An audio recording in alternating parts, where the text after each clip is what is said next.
Liftoff of mission 41D, first flight of the orbiter Discovery, and the shuttle has cleared the tower. Hey, what's going on, you guys? Welcome to Health or High Water. My name is Brett Hutari, your host, here with my other great host, Trip Parks. Hola. It is Thursday, October 20th. It's beautiful. Fall is in the air officially. The leaves are changing colors. It's beautiful. It's been a little cold outside in the morning. Yeah, buddy. Trip is sitting here in a sweatshirt because he's getting ready for winter. We hope you're having a great day. We dive into On Health or High Water. We are all about the science and qualitative approach to fitness, wellness, and health. Thank you for joining us on this ride and this journey that we've had from the beginning of this podcast with all the amazing guests that we've had on and experts from doctors to coaches to therapists to you name it, business owners, CEOs, executives, all that. We have some exciting guests. Today's episode, what are we talking about today, Trip? Well, let's thank our sponsors first. We got Laguna's Coffee. Thank you guys for all that. Go out and check out You Versus You motivational fitness wear. We also want to thank Gene Planet Ageless Clinic as well. We have a book out. There's a nice little fire department going on right in front of the podcast right now, as well as our book is out on Amazon and Kindle called Health Profiling. Go check that out. Also, thank you to Kalevala Supplement Labs. Yes. Yes, those are our sponsors. So today's discussion is we're going to talk about leadership. Let's just keep it informal to start, Trip. So yeah, man. Leadership. So what kind of roles have you had as a leader, and what has it taught you? Me? Yeah, like expect before this. I mean, because I know you were my GM for Core Progression, and you've been GMs for several other places. So what was your leadership background look like? Yes, I've been the GM of a few locations, 4 or 5-ish, and then been team captain, or before that, of high school teams and college teams. I was captain of my baseball team, that's my experience. I'm trying to think what else. Captain of the wrestling team, I've always just kind of naturally, to no determination of my own, just naturally kind of was a leader, both for good and bad. Later on in life, I discovered how important, being a natural leader is. And then, that's when I started my journey of like, I got to take this. This is important. People are following me. I need to be a good example. Mostly in the gym industry is where I got most of my leadership experience. Okay. Mine kind of started really young. Like the neighborhood, I was kind of like the leader of our little Ashton Downs crew. We all get together, and I realized at that point how important it was that, people looking up to you, even at a young age. It's like, hey, this is pretty important. Make sure you're a good person. Make sure you're taking care of the people looking up to you, not doing the wrong things. And then got into college, was the herald of my fraternity, as well as president of Radford Records, which was our record label at school. Then started the protein bar. I had my own employees. What else here? Who's been the best leader and the worst leader? You don't have to say names, but tell me about something, a story. Best leader and worst leader. My dad, best leader. And there's this one story. He was so good, man. He used to take me to Maryland to go to a place called Pit Crew Skate Shop, which was the best skate shop on all the land back in the day. And this is before GPS, so we got lost, like downtown Frederick, Maryland, and he stopped he stopped this homeless guy to ask him for directions, and the guy asked him for some money, and my dad gave it to him, and I was like, well, Dad, why'd you give him money? He's just gonna buy booze with it. He's like, well, he helped us out. He was like, it's only right to do that, and that impacted me for a long time about treating people with respect, and if they help you out, help them. And those little things of action really taught me. Worst leader, probably a ton of people in the fitness industry that I've worked with. A ton, man. The fitness industry is full of actually bad leaders. Because here's the thing: is like you have to differentiate between a boss and a leader, right?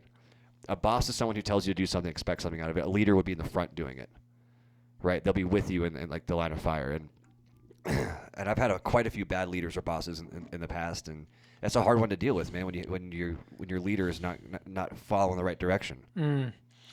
Yeah, this is huge. Is leadership it's really a $1 billion industry. If you look at like all these retreats and go down the whole Tony Robbins path, and like a lot of these influencers and people are thirsty and hungry to have this content and to understand it. There's a lot of things I think that go into true leadership, and I want to cover some of them. Number one is vision. Effective leaders often, they'll have a clear and inspiring vision for the future. They can articulate this vision in a way that motivates and aligns their team or followers toward a common goal. The second part is communication. Third part, influence and inspiration, decision-making, adaptability, empowerment. So really one of the biggest things as a leader that you can do, number one, is have the vision. So what is that for you, when you look at, your leadership, what's your vision that you try to communicate? I try to do everything through action. I think action speaks so much louder than words. You can tell someone to do something all day, but if they don't see you doing it too, you're not being much of a leader, being a boss. So for me, it's action orientated mostly, being a leader, because you can say whatever the fuck you want to say, but if you don't put it in action, you're a hypocrite, and then for me, respect as a leader goes down, right? So for me, leadership is actionable. It's more of a verb than anything, right? So that's where it comes from me is seeing the leader in action, seeing them do these things, and I try to make the same approach when I was in charge of all the pledges. If they were going to do a wall sit, I'm going to do it with them. And that's the difference between a leader and a boss to me, and I think that's a huge issue that we have nowadays throughout leadership is, they're not willing to do the little stuff. Yeah, with great, like when you think of leadership and like the psychology of it, so great leaders make us and you want to work harder, and you never get tired, and you're inspired. What's from your perspective, what's the psychological connection there between a great leader inspiring you? How does that work in your mind? I believe a great leader will sit down with you and get to know you, get to know your strengths and weaknesses, and try to utilize them the best to the team's ability. Right? Good leaders are constantly looking for information, constantly trying to put that information to digest for their people. I'm not sure, their underlings. Yeah, there's lots of different leaders. Family. Exactly. Could be a leader in a family. Could Community. be a leader in a business. A leader in a community. There's lots of different leaders. Well, and leadership doesn't necessarily mean a title. Right? Like you could be a quiet leader on a football team. You could be the one in the back. Like what is that one guy that he got drafted? It was back in 2000 something. He got drafted. He played for Arkansas and died in a car crash. And this guy was, he had a hard time making it, but he made it to the Razorbacks team, and he became a silent leader. He didn't have speeches. He didn't do anything big, but his work ethic and his desire to play and desire to learn made him a leader. Right? So you don't have to have a title to necessarily be a leader, and that's a huge point too. Is like everyone like listening out there that wants to be a leader, wants to improve their situation or whatnot, then you can do it. You don't have to have a title. Do you think that you become a better leader over the years? If you're willing to get better. I think ego has a lot to do with that too. People in leadership roles tend to have larger egos. You know what I mean? Like, yeah. Like, hey, like I'm the boss. I'm in charge here. I'm doing this, and like I feel like once that happens, there's a stopgap in education. Right? Do you think you have become a better leader? You personally? I think so. What about you? What about me? I think I become a better? Oh God, yeah. Oh my gosh, yeah. I was a horrible leader. I was always how so? I was always a natural. You guys can't see. Are you okay? That hurt a little bit. Oh my God, I've done that before. He just hit his mouth on the microphone. Are you all right, dude? All right. Okay, Jesus. I've always been a natural leader. People have always followed me, but I was a horrible leader. I didn't know how to communicate well. I didn't know how to motivate when I was in a professional setting. And over the course of 5 or 6 gyms, I have become, and every time I do it, I become an exponentially better leader. And Like big time. What do you attribute to that? Practice, learning what works, how to motivate people, the human psychology of motivation, what truly motivates an individual, right? Everyone's different. So, you know, but you're trying to get everybody on the team towards a common goal, and you're inspiring every single person in a different manner. Well, and that has to come to a willingness, though, too. Like, you have to be willing to learn and get better, right? Like, so you had to accept that, too. It's like, hey, like, I've got stuff I've got to work on, right? Oh, I'm my biggest. I critique myself relentlessly. But the one gift that I think I've really developed is not a negative critique, right? Like sometimes we think of critique as like a negative. I'm going to look at myself and I'm doing everything wrong. That's not what good critique is about. You can still critique yourself rigorously and not have a negative. You could be and use it as a positive. Hey, how can I get better? So I've always had that. I've always looked at myself and been like, I need to be better. And I attribute that to my dad. Honestly, he was a fantastic leader. Very hard-ass type of guy. I've told you all about him. Yeah. But I attribute a lot of those things to that as leaders who can look at themselves honestly, critique themselves without beating themselves up. Because none of us are perfect. You know, the journey of critiquing yourself is the journey of wanting to be better.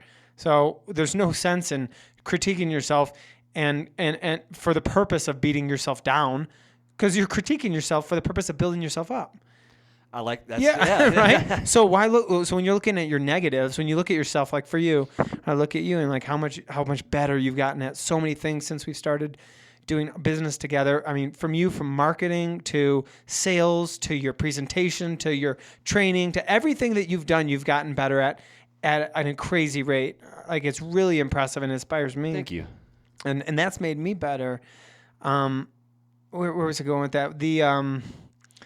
So. You know, when you critique yourself, it's like it's easy to beat ourselves up and go, right. Oh man, I'm not good enough. But that's a normal emotion. But it's important, I think, to move past that and go, I'm critiquing myself because I have a desire, because I want to be better. So it's expecting I'm gonna fall short every day, and then always looking towards the future. So becoming a good leader starts with growth drive. Mm-hmm. Right? Yeah. Right? Sure. Growth drive, another huge important fact too, is the environment that the leader is in. Right? If you're around a bunch of shitheads, huge, and you're trying to be a good leader, you're going to be a shithead too. Yeah, of course. And that's just a fact. That's what my dad told me before I went to college. He's like, if you hang out with 5 people that are negative, you're going to be a negative one too.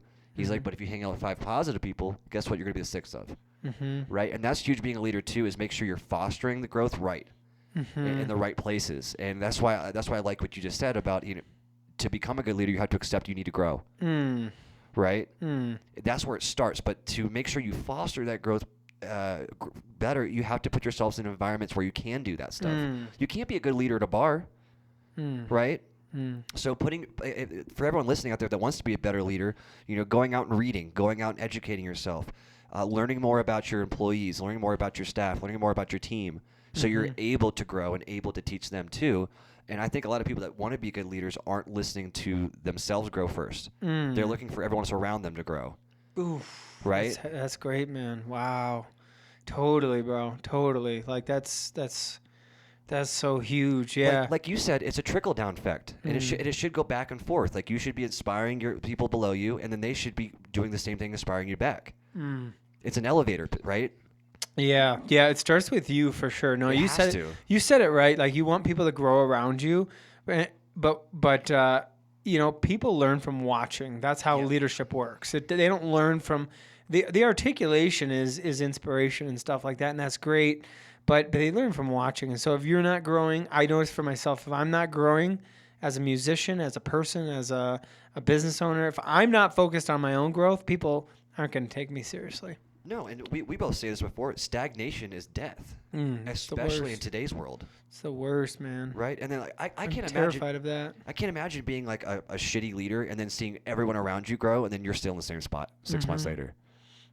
Yeah, I'm terrified of that. Oh, my God, I'm super terrified of that, man. Like, look at all the stuff we've done the past, at least even the past 2 months. You know what I mean? Like, we have not stopped because, you know, we have this momentum going and we have to keep it going. because that's what a good leader does. They're going to foster this growth, right?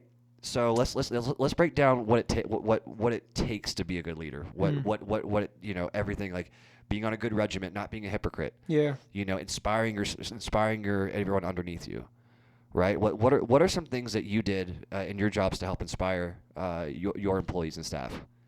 Well, let me tell a story. Yeah. I'll keep it short and brief, but this was 12 years ago or so, and I had a goal. I had this really diehard goal, and it was to play music professionally.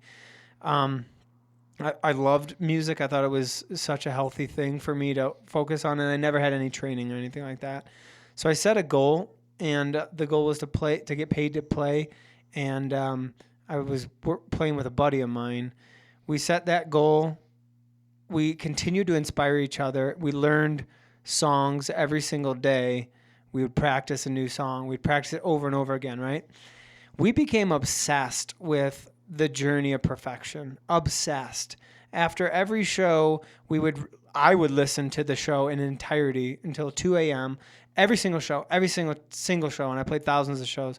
I would listen to every single show, and I would listen to what I wanted to perfect. I would write it down, and the next show, which was typically the next day, I would add in those things. I was obsessed with getting better. That was really it. I guess it wasn't perfection, it was getting better.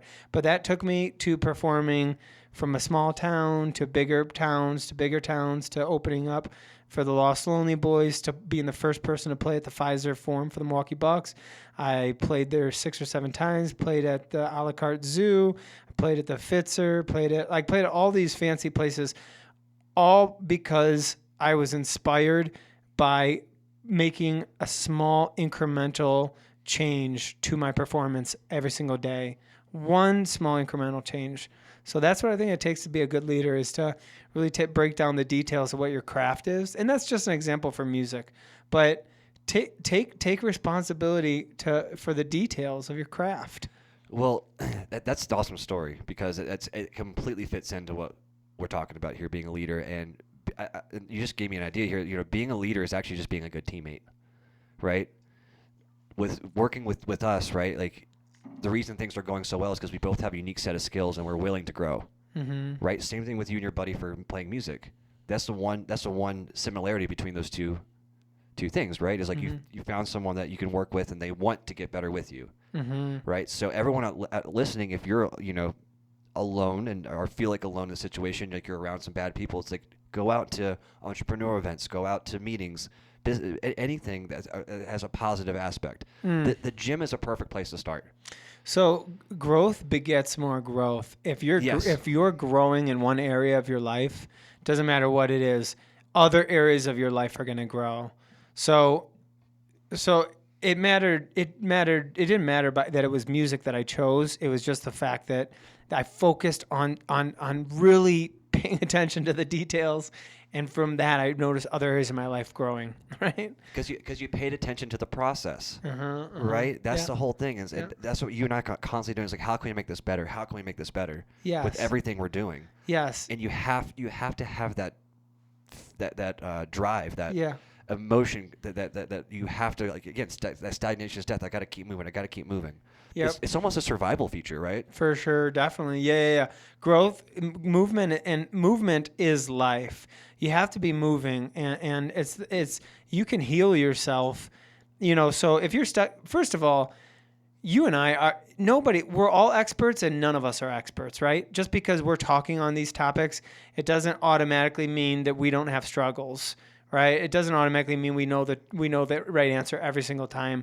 These are all part of the conversation of leadership.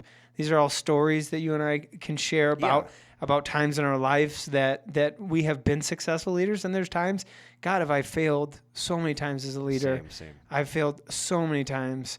But the thing is that, we're not afraid to get back up on the horse, right? So through failure, you have ways you can respond to it. And that's I think the big defining thing, what leadership is about, is how you respond to failure. Whether you go, you know what, I'm going to try something new. Can you imagine if I had a bad show and I go, I'm going to try something new, or I went to the gym, whatever it was. No, I had it set in my mind what I wanted to do, and I was going to do that no matter what. And even through failure, I got stronger. Well, what was that Seth, what was his name? Seth Green, or not Seth Green? It was the guy from Superbad. Doesn't matter. But he said that, if you give up, you'll never make it. But if you keep on doing it, you might just. And what that means is, if kind of like reiterating what you're saying, is if you give up, you're never going to make it, right? You got to keep on trying. And as a coming from a leadership perspective here, if you're not willing to accept that, you can't be a good leader, right? That growth potential, right? You have to accept that. So everyone out there listening, that's trying to improve them being a leader, trying to improve them being a better version of themselves. Go out and read. Go out and go to the gym. Go on a hike.